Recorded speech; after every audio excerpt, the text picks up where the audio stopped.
अध्याय 12। इस्राएल के विषय में यहोवा का कहा हुआ भारी वचन।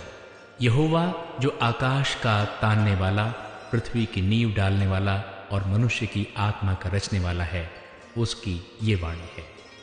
देखो, मैं यरूशलेम को चारों ओर की सब जातियों के लिए लड़खड़ा देने के मद का कटोरा ठहरा दूंगा, और जब यरूशलेम घेर लिया जाएगा तब यहूदा की दशा भी ऐसी ही होगी। उस समय पृथ्वी की सारी जातियां यरूशलेम के विरुद्ध इकट्ठी होंगी। तब मैं उसको इतना भारी पत्थर बनाऊंगा कि जो उसको उठाएंगे वे बहुत ही घायल होंगे। यहोवा की ये वाणी है। उस समय मैं हर एक घोड़े को घबरा दूंगा और उसके सवार को घायल करूंगा, परंतु मैं यहूदा के घराने पर कृपा दृष्टि रखूंगा। जब मैं अन्य जातियों के सब घोड़ों को अंधा कर डालूंगा, तब यहूदा के अधिपति सोचेंगे, यरूशलेम के निवासी अपने परमेश्वर सेनाओं के यहोवा की सहायता से मेरे सहायक बनेंगे।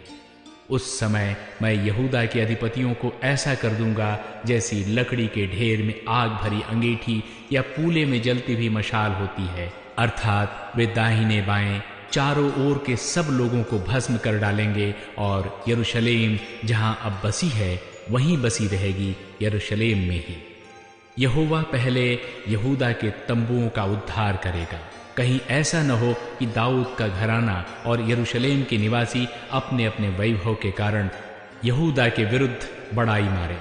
उस समय यहोवा यरूशलेम के निवासियों को मानो ढाल से बचा लेगा, और उस समय उनमें से जो ठोकर खाने वाला हो वो दाऊद के समान होगा, और दाऊद का घराना परमेश्वर के समान होगा, अर्थात यहोवा के उस दूत के समान जो उनके आगे आगे चलता था। उस समय मैं उन सब जातियों का नाश करने का यत्न करूंगा जो यरूशलेम पर चढ़ाई करेंगे। मैं दाऊद के घराने और यरूशलेम के निवासियों पर अपना अनुग्रह करने वाली और प्रार्थना सिखाने वाली आत्मा उड़ेलूंगा। तब वे मुझे ताकेंगे, अर्थात जिसे उन्होंने बेधा है, और उसके लिए ऐसे रोएंगे जैसे इकलौते पुत्र के लिए रोते पीटते हैं, और ऐसा भारी शोक करेंगे जैसा पहिलौठे के लिए करते हैं।